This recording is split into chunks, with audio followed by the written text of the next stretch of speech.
Vamos à palavra do Senhor? Quero te convidar a abrir a Bíblia Sagrada em Levítico, no capítulo número 10. Estamos na ceia do Senhor, este rito que o próprio Jesus instituiu, para que possamos fazer memória do seu corpo, do seu sangue, da sua morte e da sua ressurreição. Todos nós aqui, na sua grande maioria, entendemos o que Jesus é para nós, o nosso resgatador, aquele que com o seu sangue comprou para si homens que procedem de todas as tribos, línguas, povos e nações. Aleluia. Oremos ao Senhor. Feche seus olhos, põe a mão sobre a Bíblia.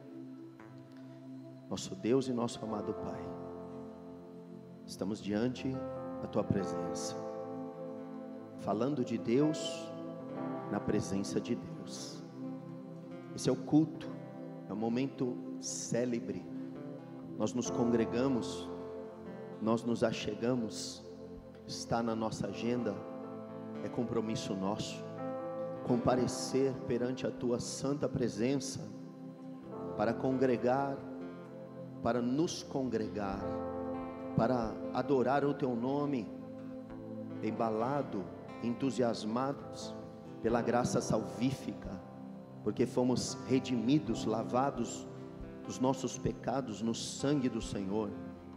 E aqui estamos nós, Senhor, no momento da palavra, pedindo que o Senhor venha manifestar a Tua graça, a Tua presença, venha nos instruir, nos orientar, nos conduzir, nos encaminhar vida fora, nessa jornada, nessa caminhada desses peregrinos, destes que são dispersos, que foram espalhados pelas nações como sementes de Deus, para anunciar o Teu reino e a Tua palavra. Pai Santo, fala conosco, vem ministrar o nosso coração nesse dia 3 de fevereiro de 2019, no ano da distinção, para que cheguemos à estatura de varão perfeito, a perfeita varonilidade, para que não sejamos meninos levados por todo o vento de doutrina, mas a nossa fé esteja consolidada, pautada, respaldada, alicerçada, enraizada, arraigada, corroborada no poder de Deus, na palavra do Evangelho de Jesus, que é a luz, é a revelação, é o descobrimento, é o desvendar. Desvenda os mistérios, faz-nos conhecer-te e o poder da ressurreição. Em nome de Jesus, assim nós oramos e Te agradecemos com toda a nossa sinceridade. Aqueles que aqui estão, Senhor, alguns deles tido dificuldade de compreender a palavra. Talvez o texto bíblico não lhes é familiar. Dá-nos condição de explanar da forma como eles possam entender as verdades profundas do Teu santo Evangelho. Que ninguém dos que entraram por essa porta nessa manhã fique alheio ao conhecimento da glória de Deus.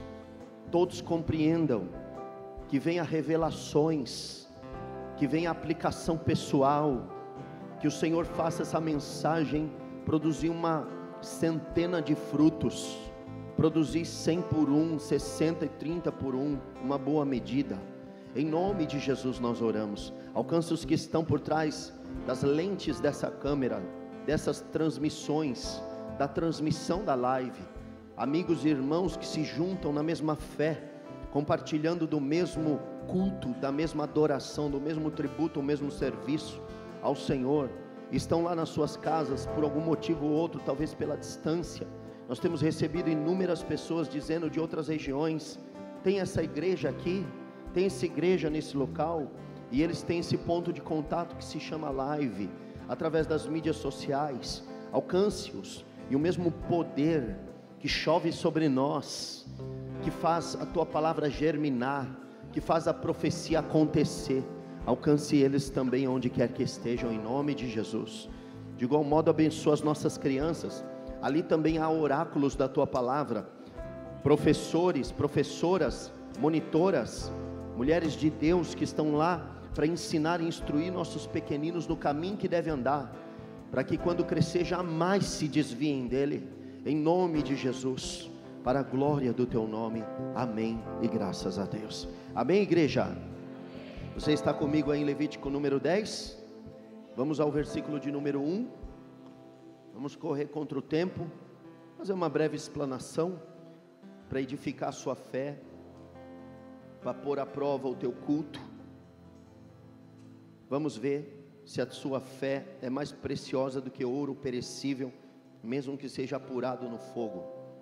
Nadab e Abiú, filhos de Arão, tomaram cada um o seu incensário e puseram neles fogo, e sobre este incenso, e trouxeram fogo estranho perante a face do Senhor, o que não lhes era ordenado. Então saiu fogo de diante do Senhor e os consumiu, e morreram perante o Senhor. E falou Moisés a Arão: isto é o que o Senhor disse: mostrarei a minha santidade naqueles que se chegam a mim, e serei glorificado diante de todo o povo. Porém Arão se calou. Ponto final por hora. Aplauda o Senhor pela palavra.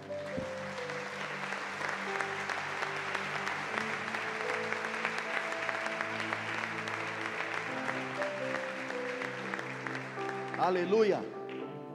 Meus irmãos, estamos diante de um texto que trata a respeito nada mais nada menos do que o primeiro culto dentro do sacerdócio, do tabernáculo que Deus mandou edificar para ele. Era um tabernáculo móvel, você sabe, Moisés trabalhava com esse tabernáculo, mas ali havia todos os utensílios do culto, todo o ritual, tudo aquilo que se pedia a respeito da glória do nome de Deus, do culto que viesse atribuir a Deus a glória que lhe era devida. O próprio Deus idealizou os projetos, entregou tudo para Moisés, e ele, com obra de artífice, foi construindo, contratando pessoas, e fez como devia ser. Chegou a hora de começar, é a hora de fazer o culto. Dentro desse local, num espaço maior chamado arraial, só entrava quem era efetivamente separado para Deus para este serviço. Pessoas que Deus tinha essa vocação, tinha escolhido e derramado sobre eles um óleo, e habilitado eles para este serviço. Dois desses homens, filhos de Arão, o sumo sacerdote, se chamavam Nadab e Abiú. Eles foram escolhidos por Deus para levarem incenso perante, entrarem dentro do tabernáculo, no primeiro recinto dele, que se chama lugar santo. Depois do véu, você sabe, existe um outro lugar ainda mais exclusivo, chamado lugar santíssimo, onde se entrava apenas uma vez por ano para levar o sacrifício do cordeiro, como propiciação pelo pecado de todos os homens, de toda a congregação dos israelitas. Propiciação, uma palavra que quer dizer fazer propício, ou seja, tornar favorável. É o que Jesus fez morrendo por nós na cruz, nos tornou favoráveis a Deus, porque com o seu sangue nos justificou dos nossos pecados, e agora podemos entrar com ousadia, sem temores, na presença de Deus, sem o receio de Deus nos fulminar pela sua santidade em face da nossa indignidade. O sangue de Jesus nos fez isso. Esse culto de Jesus e o que nós conhecemos da nossa redenção, tem no tabernáculo uma imagem sombreada. Era como se a silhueta de alguém estivesse aparecendo pela sombra. É como se você visse ali mais ou menos o que ia ser depois. A imagem exata é o próprio Jesus aparecendo. É por isso que desde aqui até hoje, os padrões do culto não mudaram. O nosso Deus continua sendo santo. Nós que somos seus servos devemos ser santos, e ter reverência, e ter uma vida piedosa, e viver em consagração, para que se cumpra em nós o que se diz, que nós somos para Deus particular tesouro. um povo exclusivamente seu, zeloso de boas obras, que nós renegamos as paixões mundanas e toda impiedade, e pela graça fomos educados a viver no presente século sensata, justa e piedosamente.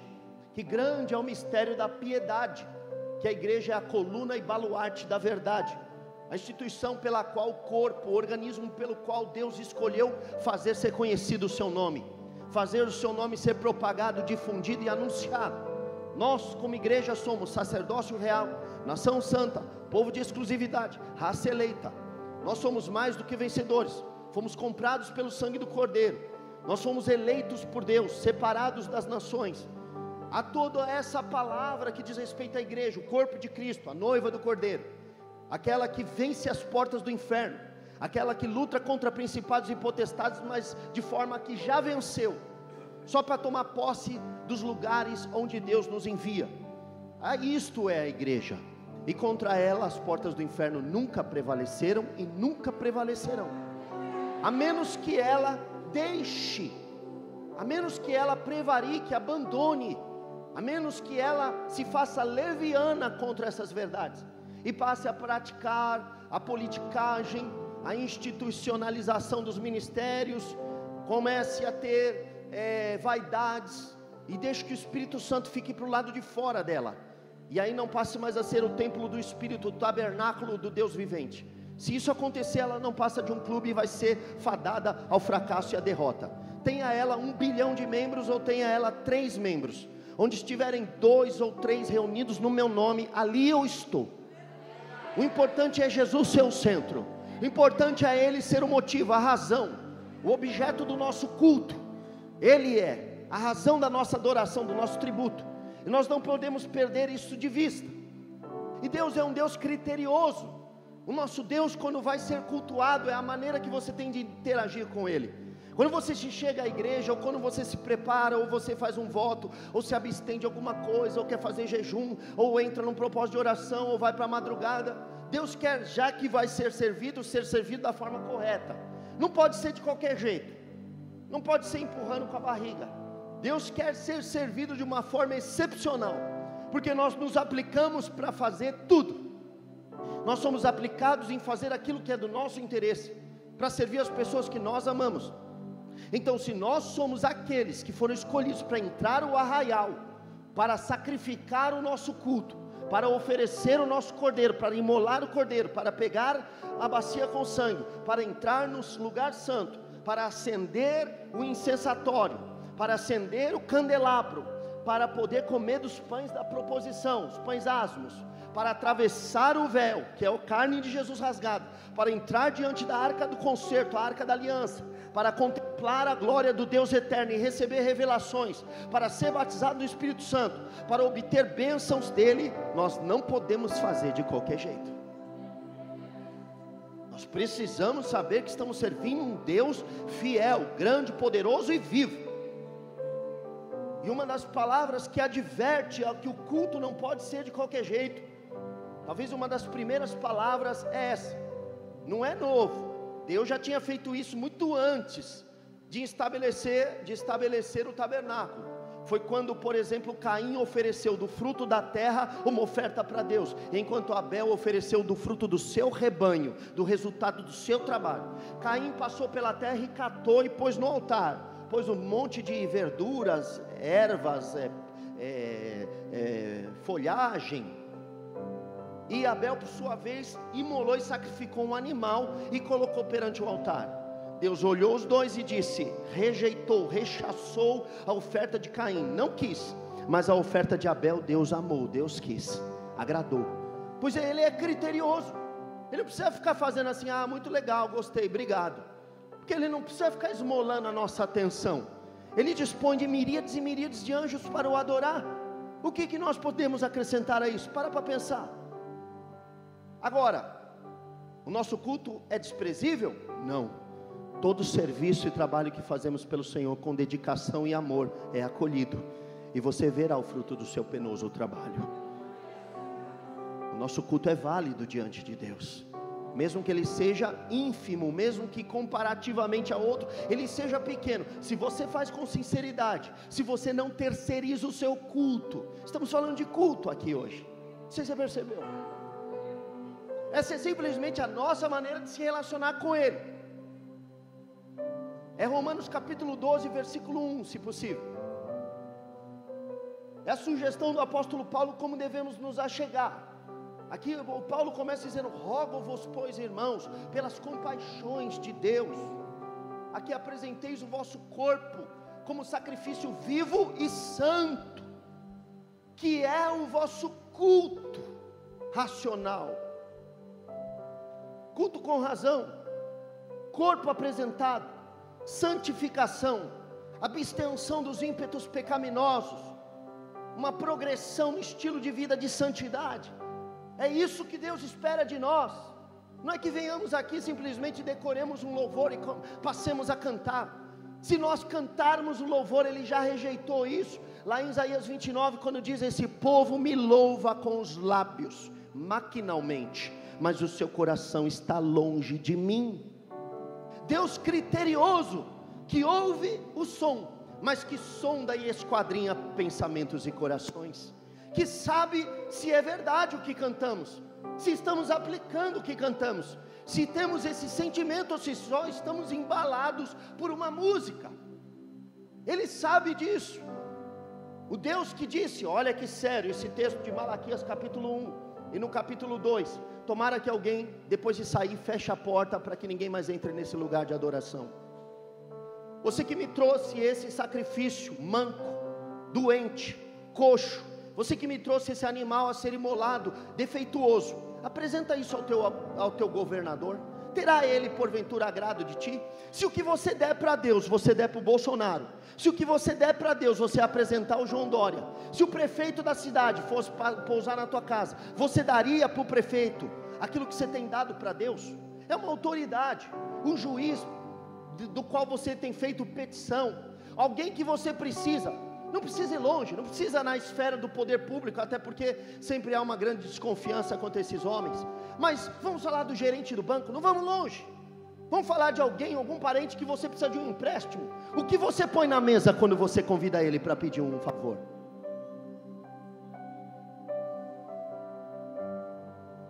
Nós sempre falamos aqui, é uma das premissas da nossa igreja. Nós temos pilares da nossa visão. E uma delas é que nós sempre queremos ofertar um culto caro em todas as forças que nós tivemos e todos os recursos que nós tivemos. Essa é uma igreja que não guarda dinheiro. A nossa previdência é o Senhor. Tudo que vem às nossas mãos nós investimos no reino, na obra, na igreja, no templo, na acomodação dos irmãos, no envio, no pagamento de funcionários, prestadores de serviço, ou de pessoas que estão fazendo uma obra evangelística, seja lá o que for. Nós fomentamos os ministérios. Cada ministério tem o seu centro de custo. Isso faz parte da nossa administração, para sempre terminar o mês a priori zero. Você pode dizer, isso não é muito inteligente, pastor, mas eu posso dizer, é muito urgente a causa da obra, não dá tempo de ficar guardando dinheiro. Imagine se Jesus voltar, e eu falo isso dirigindo a grandes denominações, imagine se Jesus voltar, pastor, apóstolo, bispo, Jesus volta e você tem R$1 milhão guardado na conta da igreja.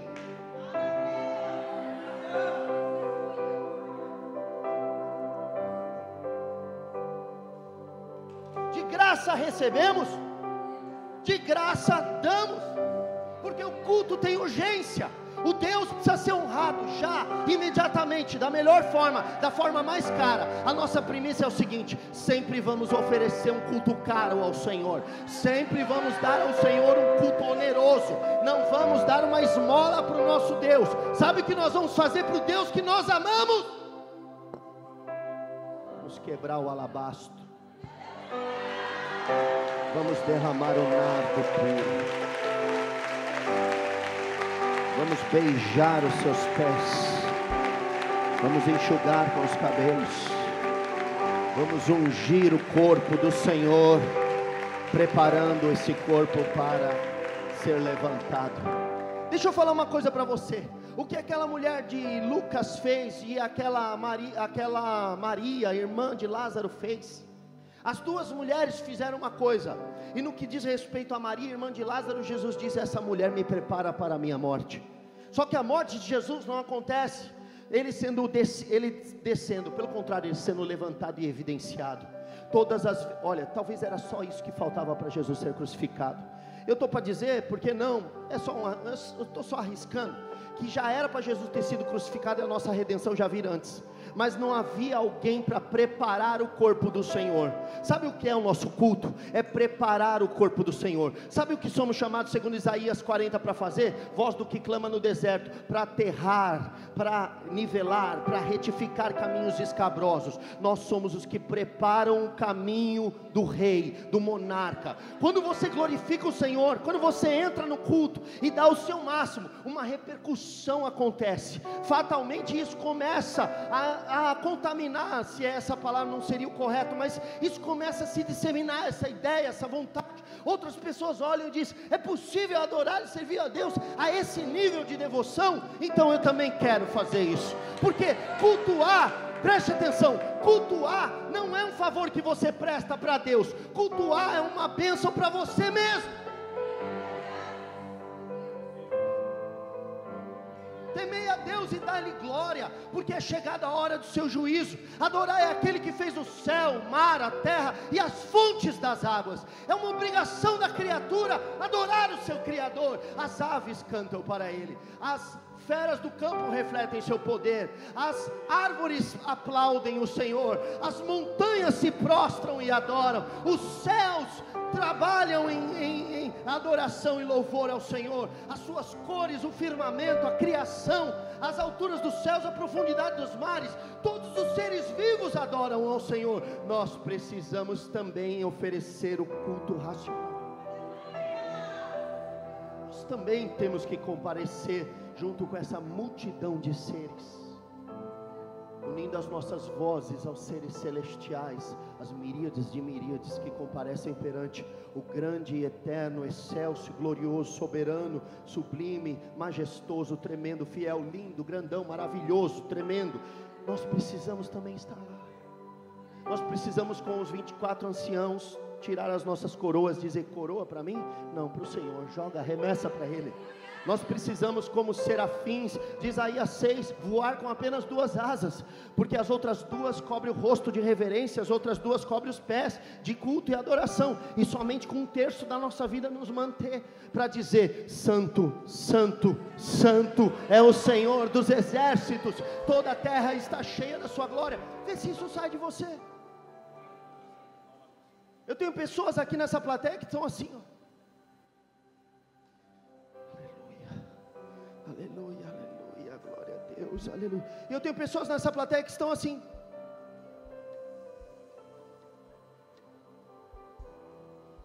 Eu queria ver se fosse um juiz. Eu queria ver se fosse uma audiência. Aliás, talvez você não saiba, mas é uma audiência. Ele está de olho em você. Ele está de olho no seu comportamento. Engole esse chiclete na presença de Deus.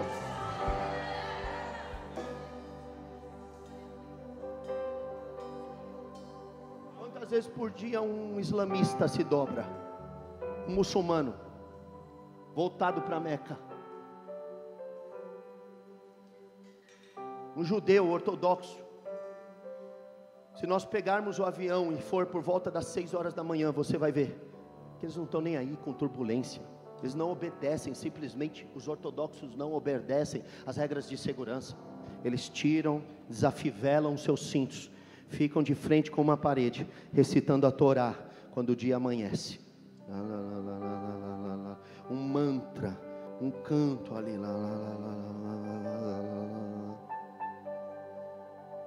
Os irmãos católicos não se dobram de costas para o que eles chamam de altar. E muitos de nós somos completamente irreverentes. Viemos para ouvir a retórica do pastor, viemos para ouvir os louvores, vamos ver o que sai hoje. Como que nós podemos esperar algo de Deus? Apresenta isto ao teu governador, terá ele agrado de ti? é tão profundo o texto, eu me segurei para dizer, mas agora que eu me animei, vou falar. Ele diz assim: eu vou recolher as fezes da sua oferta, porque o animal que traziam era tão podre, que ele defecava no altar, e vou jogar no vosso rosto. Leve isso embora. E ó, deixa eu dizer, eu falo mesmo, não é de hoje, você não é meu cliente, eu não sou seu funcionário, você veio aqui e eu também vim para honrar a Deus. Não preciso te agradar, é assim que é. Se você não ouvir isso hoje, você vai ouvir isso lá diante do grande trono branco, no dia do juízo. Você precisa saber disso. O nosso Deus não se deixa escarnecer. Tudo que o homem semear, isso também ceifará. Nosso Deus é santo. O primeiro culto, o primeiro dia em que o altar de ouro, que é o incensatório, que é um altar fora do tabernáculo, que é de bronze, para se fazer imolar o animal, aqui é um altar que representa orações. Aqui é o altar que é o incenso, o incensatório. E assim, quando a nuvem daquilo, o incenso, esbranquiça tudo, de modo que ele não possa ver o nariz, dizem isso, eu já ouvi falar, exegetas dizem, e que ele não consiga ver a ponta do pé de tão branco que está, tão esfumaciado, aí ele entra na presença de Deus. Quem disse isso usa o seguinte texto, como o que João Batista falava a respeito da sua posição como voz do que prepara o caminho do Senhor, voz do que clama no deserto. Importa que ele cresça e que eu diminua. Ou seja, se você desaparece, a glória é dele. Se você aparece, não entra na presença não. Só para você saber, o sacerdote quando entrava, o sumo sacerdote, ele ia no lugar mais profundo. Até aqui pode ser que algumas coisas possam ser toleradas, mas ali não tem tolerância. Se ele entra de forma leviana, aleatória, ele entra com uma cordinha, e na sua vestimenta existem 9 romãs e 9 sininhos. Quando os sininhos param de tilintar por muito tempo, blim, blim, blim, blim, blim, blim, blim, blim, blim, tilim, bate nos sininhos aí. Parou de tilintar, tanto tempo parado de tilintar, pode puxar porque morreu. Puxa a cordinha, e vem o corpo, de repente o corpo sai para fora, porque entrou na presença de Deus de forma irregular. Ao passo que Eclesiastes capítulo 5 diz assim: quando entrares na presença do teu Deus, inclina-te a ouvir e não a falar, porque Ele é Deus e tu és homem. Guarda o teu pé quando entrares na presença do teu Deus. Você tem um Deus que te assiste, você tem um Deus que te olha, você tem um Deus que te vê. Você é um culto vivo. Apresentai os vossos corpos como sacrifício vivo e santo, porque este é o vosso culto racional, para que experimenteis qual seja a boa, perfeita e agradável vontade de Deus. Ele quer retribuir o teu culto sim, Ele quer galardoar você sim. Eis aí vem o Senhor com o seu galardão nas mãos, para retribuir a cada um segundo as obras de suas mãos. Mas Ele não vai fazer isso se nós entrarmos na sua presença de forma irregular.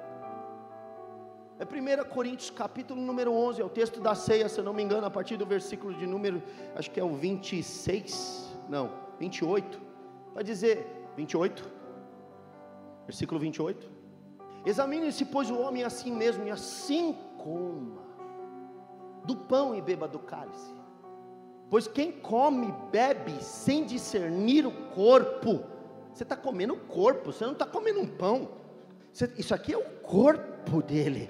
Quem come e bebe sem discernir o corpo, come e bebe juízo, condenação, maldição, praga, doença, miséria, falência. É isso que come. Come e bebe juízo para si. E esta é a razão. Eis aí. Sabe por que está tendo uma certa alta na taxa de mortalidade da igreja de Corinto? Está explicado. Esta é a razão, porque há entre vós muitos fracos e doentes, e não poucos que já dormem. É uma metáfora para a morte. Por quê? Porque se nós julgássemos a nós mesmos, não seríamos julgados. mas quando julgados, somos disciplinados pelo Senhor, para não sermos condenados com o mundo. Vocês percebem a advertência? Abiú e Nadab, eles entraram na presença de Deus, no primeiro culto que ofereceu-se a Deus, dentro do tabernáculo. Vou fazer de novo uso da leitura. Tomaram, versículo 1, cada um o seu incensário, e puseram neles fogo, e sobre este incenso, e trouxeram o fogo, diga comigo, fogo estranho. Olha só, trouxeram fogo estranho perante a face do Senhor, que não lhes era ordenado. Olha, irmãos, ninguém diz muito qual foi a transgressão, aonde eles infringiram. Ninguém fala muito assim claramente. O que eles infringiram na realidade? Eles trouxeram uma bacia com incenso, que é feito com base numa receita de Êxodo capítulo 30, para lá do versículo 25, 23, inclusive é o mesmo que o pastor Sérgio fazia, baseado nesse texto, lá do Farol do Aprisco. E eles tinham que trazer um incenso e colocar fogo. Só que veja uma coisa, eu tenho uma impressão, quando você fala que alguma coisa é estranho, ela é daqui ou ela é de lá? É daqui ou de lá o que é estranho? Porque o que é daqui é familiar, o que é de lá é... Escute só, a sensação que eu tenho é que é o seguinte: qual é o lugar de pôr fogo? É na cumbuca, na vasilha? Qual é o lugar de comer? É no richô do restaurante? Aonde você faz o culto? Aonde você traz o seu culto? Você já traz ele pronto? Ou você traz o sacrifício para oferecer? Tem gente que decide o que faz o seu culto. Um dos cultos que nós estávamos olhando, que possivelmente nós vamos conhecer, é o culto dos samaritanos. É um culto aos seus moldes, de acordo com a sua vontade, de acordo com o seu bel prazer, que se adapta à sua vontade, que eles fazem do jeito deles. Não é um culto de Jerusalém que Deus mandou fazer. Então a pessoa acha que ela pode fazer o culto que ela bem entende, porque Deus vai receber qualquer coisa que eu der para ele. Você recebe qualquer coisa? Seu filho recebe qualquer coisa? Deus pode tratar você como você entende, com qualquer coisa? Não pode. Por exemplo, se nós só comermos doce, açúcar, nós vamos morrer. Precisa de uma variação nos nossos alimentos. Então Deus está dizendo: não me traga qualquer coisa, o que você acha mais fácil. Não vem dizer para mim que você ainda não parou de se prostituir, de fornicar, de transar com a sua namorada, ou com o seu namorado, porque você é fraca, a carne é fraca, porque depois você querer me cultuar, porque isso eu não vou receber. O cristão tem padrões de moralidade.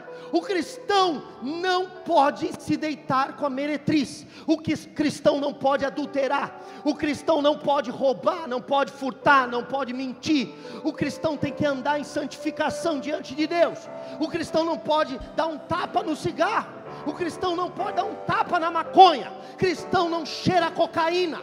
Cristão não pratica imoralidade. Cristão não defrauda o seu patrão. Cristão não sonega imposto. Cristão não dá escândalo e mau testemunho.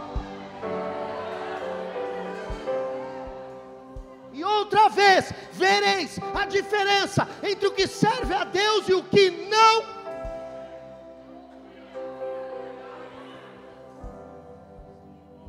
Sabe, olha, eu estou com um texto na minha cabeça, até falei que os irmãos estavam comigo ali, e Colossenses no capítulo número 3, eu te conduzi a ler isso. Então estava queimando no meu coração, e aí eu falei, eu vou ler isso para eles. Aleluia.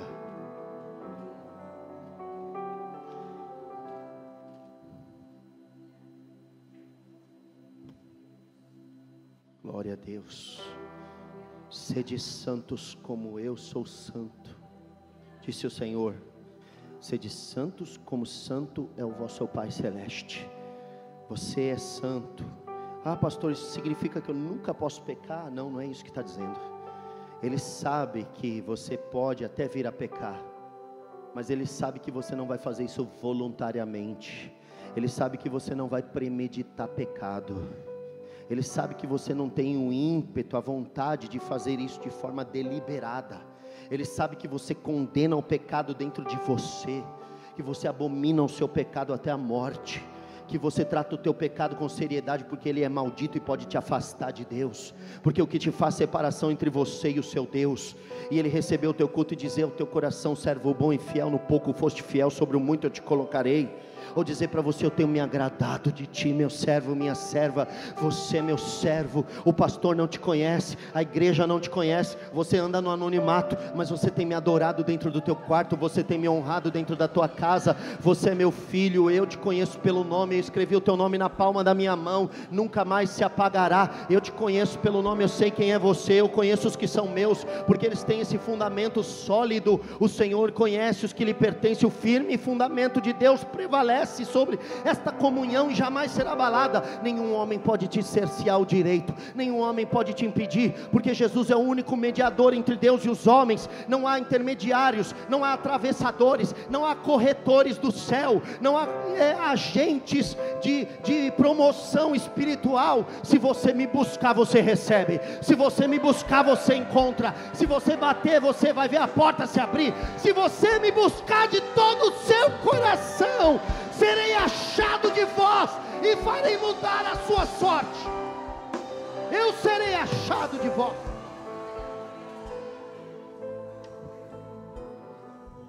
Olha o que diz versículo 5, Colossenses 3:5. Eu estou com esse texto no meu coração. Fazei pois morrer, fazei pois morrer, fazei pois morrer, fazei pois morrer. Morrer a vossa natureza terrena, aquela natureza que nasceu com a gente, que veio no bojo, aqueles ímpetos, aqueles pecados. Cada um tem a sua inclinação, irmão. Somos todos pecadores ou não somos? Tem alguém santo assim, santão mesmo? Que se tiver, me avisa, que eu já peço para Jesus te levar, para você não correr o risco de cair. Já leva esse que é santo, Senhor. Pode levar para a tua glória. Somos pecadores, todos nós. Não adianta nós ficar aqui julgando: ah, mulher adúltera, miserável, tem que apedrejar. Todos nós, todo homem pecou e destituído foi da glória de Deus. Não vem com essa não, meu irmão. Todos nós somos, e a recomendação é fazer pois morrer. Agora você não vai acreditar se eu disser para você o que é fazer pois morrer. Na realidade a palavra fazer não está no original, é uma explicação.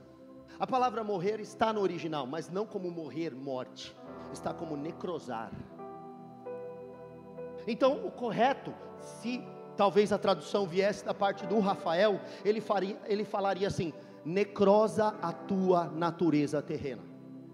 Não estaria incorrendo de nenhum erro. Inclusive a palavra grega para fazer pois morrer é necros, conjugada fica necrosate. Fazei pois morrer, fazei, faça isso, no imperativo, faça morrer, necrosa, deixa necrosar. Deixa necrosar essa vontade de pecar, deixa necrosar essa vontade de transgredir contra Deus, de se portar aleivosamente contra Deus, de prevaricar os mandamentos, de esquecer o que Ele falou, de apagar a tua experiência para viver outras experiências. Faça morrer, necrosa, deixa necrosar, até a hora que caia por si só.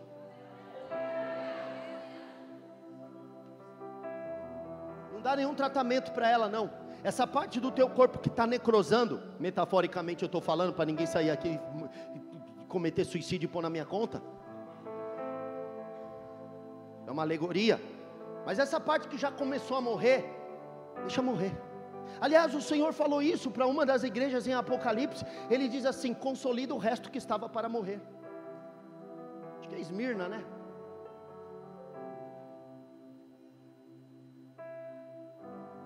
Sardes, é verdade. Sardes, faça o seguinte: consolida o resto que estava para morrer, porque você está assim, você está meio zumbi, você está morto, mas você anda. Irmão, você já morreu. Deixa morrer, deixa cair, deixa enterrar. Despoja-te do velho homem, se dispa do velho homem que se corrompe, segundo diz Efésios capítulo 4, não precisa colocar, se corrompe pelas paixões, pelas concupiscências, pelos desejos do engano, e vos renovais no espírito do seu entendimento, e vos revistais de um novo homem, criado segundo Deus, em justiça e retidão procedentes da verdade. Se revista do novo homem, seja uma nova criatura.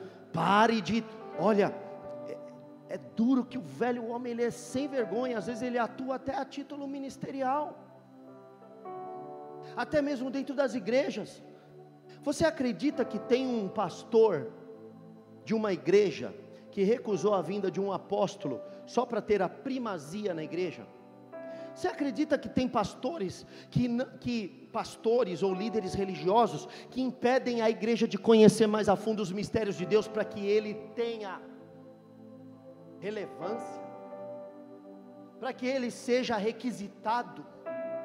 Um dia o apóstolo João, ninguém mais ninguém menos do que viu o Apocalipse, ninguém mais ninguém menos do que o que deitou na cabeça de Jesus na última ceia, desejou ir para a igreja, mas um homem que buscava o primado, Diótrefes é o nome desse infeliz, eu chamaria ele de Idiótrefes, impediu por razões carnais, para assegurar o grupo de poder que ele criou na igreja, que João entrasse na igreja e trouxesse a palavra, da qual Cristo é o centro. Isso iria desmoronar muita coisa ali. Então ele disse: não, nem venha que nós não vamos te receber. O cara não recebeu o apóstolo João. Imagine se Paulo estivesse vivo e batesse na porta daquela igreja ali, ó, dessa daqui, e dissesse: oi, eu sou o apóstolo Paulo, Jesus me ressuscitou dos mortos, eu vim aqui para pregar hoje. Não, senta aí, porque a gente não sabe muito bem quem é você.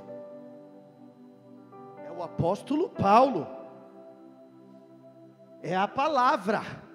Paulo está ressurreto através do que ele escreveu aqui, das cartas paulinas. Ele prega, não o espírito dele, estou falando a mensagem que Deus deu para ele.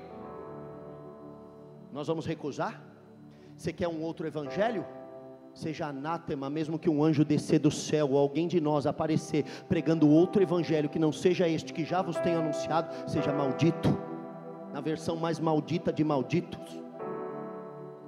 Fazei, pois, morrer o que? A vossa natureza terrena, 2 pontos, porneia, prostituição, impureza, que é falta de pudor, paixão lasciva, sensualidade, desejo maligno, avareza, é meu, que é idolatria do dinheiro, amo o dinheiro, é meu, minhas coisas, idólatra do que tem. Por estas coisas é que vem a ira de Deus sobre os filhos da desobediência. Ora, nessas mesmas coisas andastes vós também, noutro tempo, quando vivieis nelas. Vocês não vivem mais nela. Agora porém, diga agora porém, é uma nova criatura. Aí ele vai dizer: despojai-vos igualmente de tudo isto: ira, indignação, maldade, maledicência, linguagem obscena do vosso falar. Não mintais uns aos outros, uma vez que vos despistes do velho homem. Você se despiu, você tirou o velho homem de você com seus feitos, e vos revestistes do novo homem, que se refaz para o pleno conhecimento, segundo a imagem daquele que o criou. O novo homem não imita Adão, o novo homem imita o novo Adão. O novo homem não imita a velha criatura pecadora, transgressora do Éden. O novo homem imita, tem por base imitar Jesus Cristo. É o molde. Jesus Cristo é o molde. O nosso Jesus nos formata, nos molda. Ele é o acrisolador. Ele tira, ele depura a impureza, o chumbo, ele tira, ele leva o cadinho, para o fogo, ele assenta, ele espera o processo da metalurgia, ele traz para fora, ele tira o chumbo, e quando ele olha para a prata e se vê refletido nela, ele diz: agora ficou boa. Se Jesus aparecer na tua face, se alguém olhar para você e diz: é como um anjo de Deus, se alguém olhar para você e dizer: parece que é de Deus, puxa, essa pessoa é de Deus, esse irmão é de Deus, então eles vão ver a prata refinada no fogo, eles vão ver o ouro apurado. Fogo estranho, trouxe o fogo, não era para trazer o fogo, não era para já fazer incenso, não tinha essa recomendação, trouxe de outro lugar, trouxe de forma mais prática. Deus dá uma ordem e a pessoa fala: mas acho que seria melhor se nós fizéssemos isso, que é evoluir o culto, vamos evoluir o culto. Já trouxe. Quando eles colocam no altar, um fogo sai do Senhor, a Bíblia diz, e torra os dois ali. Queimam eles por irreverência, queimam eles por falta de pudor, por falta de temor a Deus. Irmão, a situação é tão constrangedora, você há de convir comigo. Olha só o que Moisés vai dizer para Arão, pai dos dois meninos entre aspas, eram homens. Coloca para nós lá. Moisés disse: opa, não, volta o 3, isso. Moisés falou a Arão, olha o que ele falou. Você está dando uma justificativa, acho que Moisés está falando: o que eu falo? É o primeiro culto, o cara perdeu 2 filhos lá dentro, e o corpo dele está lá dentro, olha o problema. Moisés tem que falar alguma coisa para Arão. Isto é o que o Senhor disse, você lembra? Mostrarei a minha santidade naqueles que se chegam a mim, e serei glorificado diante de todo o povo. Arão não soube o que dizer, não soube o que falar, porque se Arão defendesse os filhos, ele estaria automaticamente tomando partido contra Deus.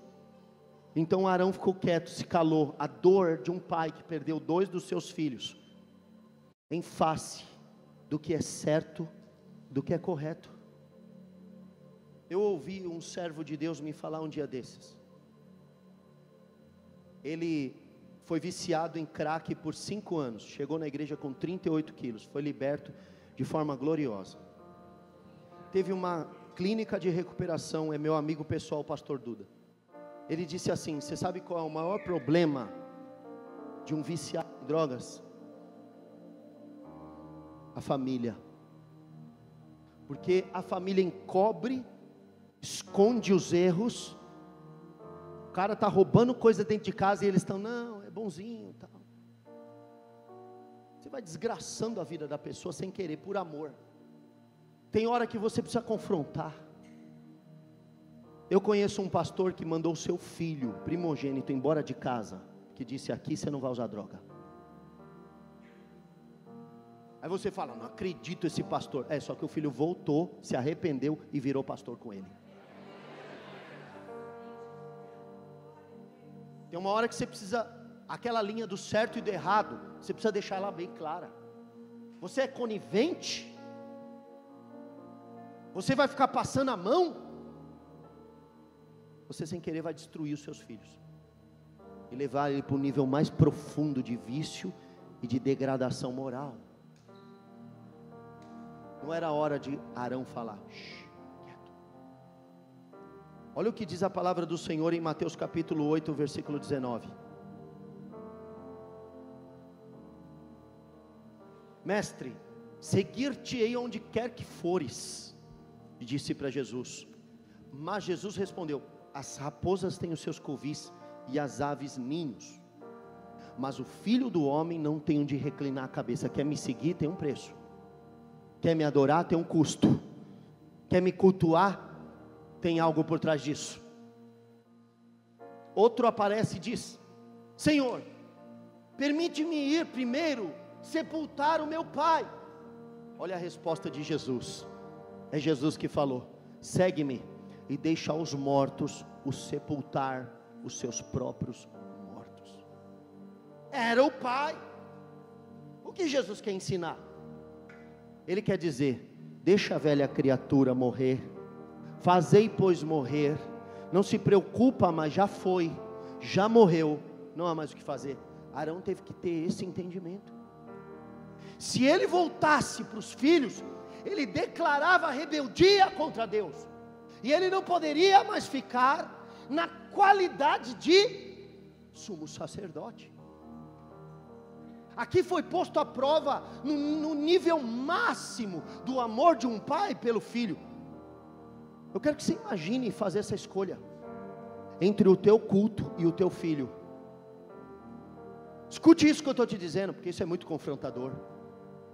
Imagine ter que fazer uma escolha entre servir a Deus e aliviar para o teu filho. Imagine isso. Qual de nós? Mas só que é o seguinte, a palavra nos diz: quem quiser vir após mim, negue-se a si mesmo, tome a sua cruz e siga-me. Porque quem amar o seu pai, a sua mãe, seus irmãos, seus filhos, ou até a si mesmo, mais do que a mim, não é digno de mim.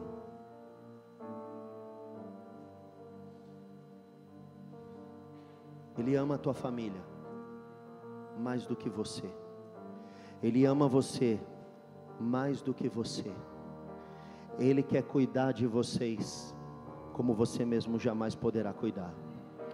Quando você coloca qualquer coisa na frente de Deus, ainda que seja um filho, você pratica idolatria. Não seja idólatra. Ame a Deus e deixa Ele fazer por você o que nem você ou homem nenhum pode fazer. Aquele que nem mesmo o seu próprio filho poupou, antes o entregou por amor de nós. Porque você sabe, aquele cálice não é vinho, aquele cálice é sangue. Você sabe, aquele pedaço de pão não é pedaço de pão, aquele pedaço de pão é carne dilacerada. Por isso, se você tem certeza disso, que Ele não poupou o próprio filho por você, pare de idolatrar coisas, pare de colocar coisas na frente de Deus e faça como Arão. Eu adoro o Senhor. Faça como Josué. Eu não sei quanto a vocês, mas eu e a minha casa serviremos ao Senhor.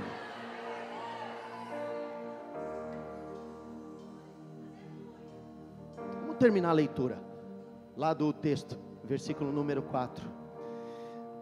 Arão se calou no versículo 3, versículo 4, Moisés chamou a Misael e a Eusafã, filhos de Uziel, tio de Arão, e disse-lhes: chegai, tirai vossos irmãos, seus parentes, de diante do santuário, o corpo deles está morto lá dentro, para fora do arraial. Chegaram-se, pois, e levaram nas suas túnicas, fizeram como aquela maca de túnica que se faz, o corpo dos mortos para fora, como Moisés tinha pedido. Avança. Moisés disse a Arão e a seus filhos Eleazar e Itamar: não desgrenheis os cabelos, nem rasgueis as vossas vestes, para que não morrais, e nem venha grande ira contra toda a congregação. Mas vossos irmãos e toda a casa de Israel lamentem o incêndio que o Senhor suscitou. Não saireis da porta da tenda da congregação, para que não morrais, porque está sobre vós o óleo da unção do Senhor. Vocês foram escolhidos para fazer isso, e fizeram conforme a palavra do Senhor, a palavra de Moisés. Deixa eu terminar falando isso daqui para você. O diabo quer que você trabalhe assim no culto. Se, então, diga comigo, se, então, vamos melhorar. Quando, então, quando me abençoares, então te servirei. Quando me honrares, e me deres uma promoção, e me fizeres rico, então o adorarei no culto. O diabo quer essa matemática. Moisés está dizendo, não é assim. Moisés está dizendo, é assim que funciona. Mesmo que, diga comigo, mesmo que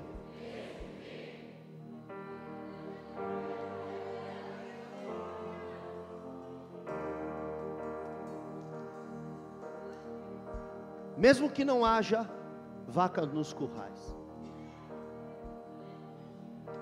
mesmo que as ovelhas sejam arrebatadas do aprisco, mesmo que o produto da oliveira minta, mesmo que não haja fruto na vide, mesmo que isso aconteça, mesmo que os filhos morram, mesmo que a casa caia, mesmo que as finanças se esvaiam, ainda assim eu me alegrarei, eu comparecerei nas portas do tabernáculo do meu Deus, porque sobre mim está o óleo da unção do Senhor. Você não está aqui por circunstâncias, por casualidade, por coincidências, por estatística. Você está aqui porque Ele te selecionou. Ele apontou de dedo e disse: esse é meu, essa é minha, eu te resgato, eu te comprei com meu sangue, você é meu, vem me cultuar, entra na minha casa. Mais vale um dia na porta da casa do meu Deus do que 1000 dias nas tendas da perversidade. O pardal encontrou casa e a andorinha ninhos para si. Eu encontrei teus altares, Senhor meu e Deus meu, eu encontrei.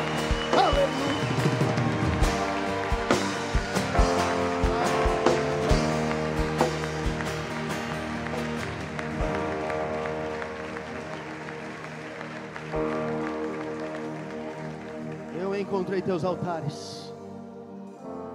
As férias geralmente dão essa distração na gente, fazem a gente não fazer, pois morrer a nossa natureza terrena. Aqui vem uma correção do Senhor. Para eles a próxima festa é carnaval, a natureza terrena celebrando. A nossa festa é porque nós somos novas criaturas e o nosso nome está escrito no livro da vida. E você é bem-vindo para adorar o Senhor. Vinde, amados do meu Pai, a porta está aberta, pode entrar, sejam bem-vindos no culto do Senhor. Venha oferecer o seu melhor, venha oferecer a sua gratidão, venha oferecer a sua gratidão porque você está vivo, venha oferecer a sua gratidão porque você entendeu, porque as escamas caíram dos seus olhos e você pôde compreender e enxergar. Eu sou apenas servo, Ele é o Deus Todo-Poderoso, Ele me escolheu para estar aqui engrossando o coro, para cantar e salmodiar e bendizer e celebrar o nome da sua glória pelos séculos dos séculos. Irmão, o culto não vai acabar, o culto não pode parar, ninguém pode calar a voz de um adorador. O diabo não vai mais te dar aquele sonho.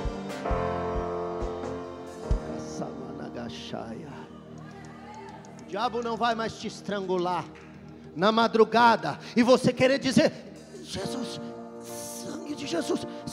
Não, a sua boca está desimpedida para falar. A sua boca está dizendo, vai lá na tua casa, talvez é isso que ela precisa ouvir. Sabe por que tem gente que tem espanto noturno? É porque não espantou o espanto. Espanta o espanto trazendo Jesus para tua casa. Você vai ver que o diabo vai sair dali e vai atravessar o continente a nado. Ele vai nadando para outro lugar, mas ele sai de perto de você a hora que você determinar. Esse lugar é um lugar de adoração, a minha casa é um lugar de adoração, a minha vida é um lugar de adoração.